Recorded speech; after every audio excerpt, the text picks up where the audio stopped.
Esta é a parte 5 sobre o assunto do casamento. Nesta parte estarei lhes ensinando sobre qual é a definição sobre o adultério na carne e no coração. São dois tipos de adultério, os quais vocês devem entender. Se você não viu os estudos anteriores a este, referente ao casamento, sugiro que você procure no meu canal, porque esta já é a parte 5 sobre o assunto. E para iniciarmos esta parte, vejamos o texto de Mateus capítulo 5, onde o Mestre Jesus falou, dos versos 27 ao 28. Ouvistes o que foi dito, não adulterarás. Eu, porém, vos digo, qualquer que olhar para uma mulher com intenção impura no coração, já adulterou com ela. Observe que o Senhor Jesus fala que se o homem, estando casado, olhar para uma mulher com intenção impura no coração, esse homem adulterou.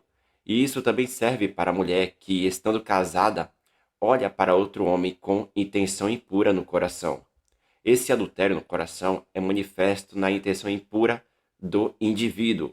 O adultério no coração não é pelo ato sexual com outra pessoa, ou seja, não é pela relação sexual ilícita feita pelo corpo. E se esse adultério no coração não contamina o corpo, ele contamina o que no indivíduo casado? Saiba que esse adultério contamina o espírito do indivíduo casado e não o corpo dele. Portanto, o adultério no coração não é igual ao adultério feito na carne. Mas alguém pode perguntar: qual é a base para afirmar que o espírito do homem pode ser contaminado pelo pecado? Essa pergunta pode ser respondida por esse texto do apóstolo Paulo, onde ele fala na primeira carta aos Tessalonicenses, dizendo: O mesmo Deus da paz vos santifique em tudo, o vosso espírito, alma e corpo sejam conservados íntegros e irrepreensíveis na vinda de nosso Senhor Jesus Cristo. Veja que se Paulo ele está falando que deseja que Deus mantenha conservados o espírito, alma e corpo íntegros e irrepreensíveis, isso significa que o espírito, a alma e o corpo podem estar em um estado repreensível e não íntegro. E isso nos mostra que o espírito nosso pode ser contaminado pelo pecado. O adultério no coração, ele não envolve o ato sexual físico, mas surge no desejo de ter relação sexual com alguém que não é o próprio cônjuge. O adultério no coração contamina o espírito do indivíduo e não o corpo. Pelo entendimento das Escrituras Sagradas, devemos compreender que o adultério começa na intenção impura do coração. A intenção errada pode facilmente se manifestar em ações físicas, e quando isso ocorre, fica evidente que tanto o corpo quanto o espírito do indivíduo que está casado estão contaminados, ou seja, ambos os tipos de adultério foi cometido.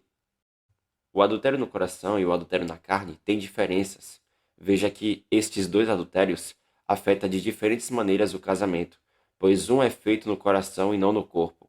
Porém, o adultério feito no coração pode gerar falta de contato com o cônjuge e outras situações desagradáveis.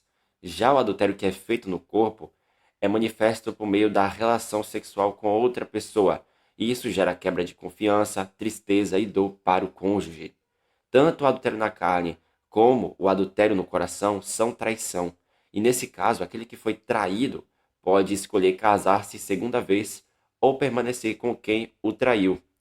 Mas ao fazer essa distinção, não estou dizendo que vocês devem adulterar de uma forma, porque a outra forma de adulterar afeta de diferente maneira para o casal. Embora o adultério no coração ainda não afete muito o relacionamento, ele pode levar o indivíduo casado ao adultério na carne.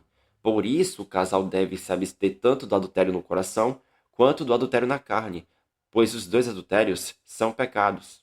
Leve também em consideração que eu não estou dizendo que todo aquele que comete adultério no coração cometerá o adultério na carne. Tenha em mente que também não estou dizendo que aquele que, estando casado, cometer adultério, seja no coração ou na carne, não possa mudar de atitude, pois o arrependimento existe. Sabemos que Jesus falou que o cristão que foi traído pode casar-se de novo, e isso é fato. O Pai e o Filho, desde a fundação do mundo, deseja que o homem seja uma só carne com a mulher até que a morte o separe. Observe que se ocorrer uma traição no casamento, Deus quer que esses cônjuges continuem juntos. Embora saibamos que o homem ou a mulher que foi traído não tem a obrigação de aceitar de volta ao parceiro que o traiu. Veja que Deus quer que haja reconciliação. No entanto, aquele ou aquela que foi traído está livre para casar com outra pessoa caso queira. Pelo que foi dito, podemos perceber que é mais fácil do cônjuge se reconciliar com o parceiro que cometeu adultério no coração, pois não houve relação sexual com outra pessoa. Mas saiba que tanto o que adulterou no coração como aquele que adulterou na carne podem se arrepender de ter adulterado, e assim pode haver a reconciliação. Vocês podem se perguntar: como fugir do adultério na carne e no coração? Veja alguns conselhos de Deus para evitar esses pecados. Como fugir do adultério no coração? Em Salmos, no capítulo 119, versículo 11, vai dizer: Escondi a tua palavra no meu coração para não pecar contra ti. Guarde seus olhos e pensamentos. Evite conteúdos, filmes, redes sociais e conversas que te despertem desejos pecaminosos. Quando o pensamento que te leva ao pecado vier, rejeite-o imediatamente e ore. Alimente o coração com a palavra. Quanto mais cheio da palavra, menos espaço há para pensamentos que te levam a cometer pecado. Evite ter amizade com pessoas que buscam te levar para o pecado. Um outro texto da palavra vai dizer: Cria em mim, ó Deus, um coração puro. Lá no Salmo 51, versículo 10. Peça ao Senhor que limpe o seu coração dos desejos pecaminosos. Ore por pureza. Mas saiba que o que compete a você fazer, sendo servo ou serva de Deus, você tem que fazer. E o que compete ao Senhor fazer, o Senhor faz. Então, se você ora por pureza, você tem que buscar a pureza com obras de fé, porque o Pai te enviou o Espírito dele que te guia. E como fugir do adultério na carne? Em 1 Coríntios, no capítulo 6, versículo 18, Paulo vai dizer: fugir da impureza. Os casados, eles têm que fugir da impureza. E também, aqueles que não são casados, também devem fugir da impureza. Não brinque com o limite achando que você aguenta ficar do lado de uma pessoa que te desperta desejo impuro.